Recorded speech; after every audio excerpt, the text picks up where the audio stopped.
कि भगवान बैठे हुए हैं, वो कैसे बैठे हैं।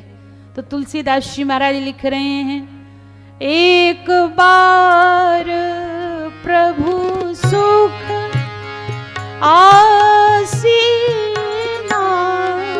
एक बार प्रभु सुख आसीना, एक बार प्रभु सुख आसीना, एक बार प्रभु सुख आसीना, लक्ष्मण बचन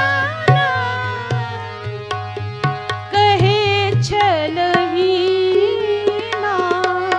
एक बार प्रभु सुख आसीना, एक बार प्रभु सुख आसीना, एक बार प्रभु आहा, यहाँ पर बैठे हुए हैं भगवान। और मैं अधिक गंभीरता की ओर नहीं ले जाऊंगी, सहज भाव से ही व्यक्त करूंगी। तो यहाँ पर भगवान बैठे हैं, और कैसे बैठे हैं, बोले एक बार प्रभु सुख आसीना, सुख आसन में बैठे हैं।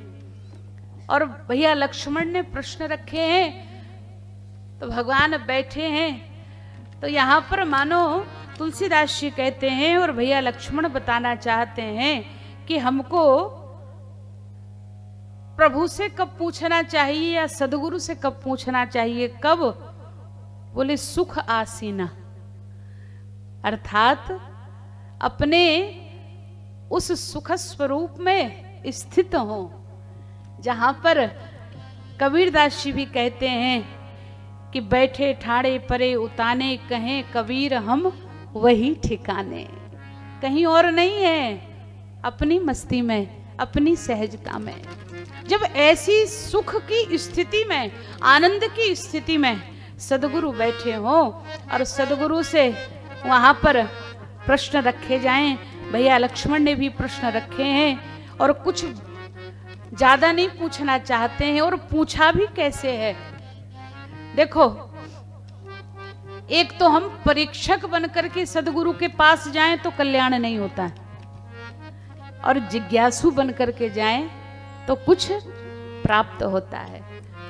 परीक्षक तो ऐसे जाता है देखने के लिए कि हाँ हाँ देख रहे हैं, अगर ये कुछ बता पाए तब देखेंगे, और नहीं बता पाए तो फिर छोड़ो कहीं और जाएंगे। तो महाराज लक्ष्मण जी महाराज ऐसे नहीं गए, विनम्रता का अभिनय नहीं कर रहे लक्ष्मण जी।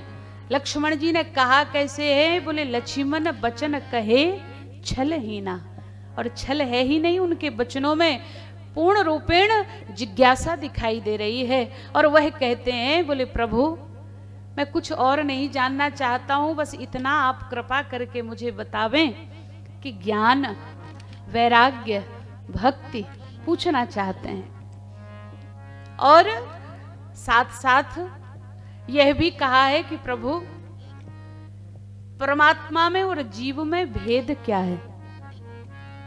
और चौथा प्रश्न किया है कि आपके चरणों में मुझे प्रेम कैसे हो। भगवान ने सुना, भगवान बड़े प्रसन्न हुए, और जो जो प्रश्न लक्ष्मण जी ने रखे उनका उत्तर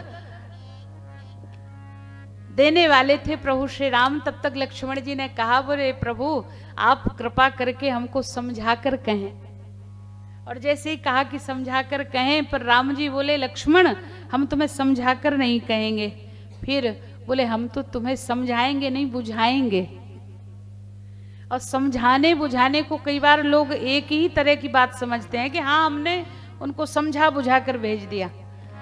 तो समझाने के लिए समय अधिक चाहिए और अपनी बात अधिक देर तक रखनी पड़ेगी, लेकिन बुझाने के लिए तो बोले वो तो केवल इशारों इशारों में भी बात हो जाती है कि हम बूझ गए, समझ गए।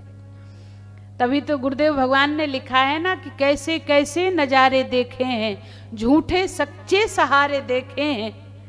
और इस संसार में जिंदगी की नदिया के खुशी गम दो किनारे देखे हैं।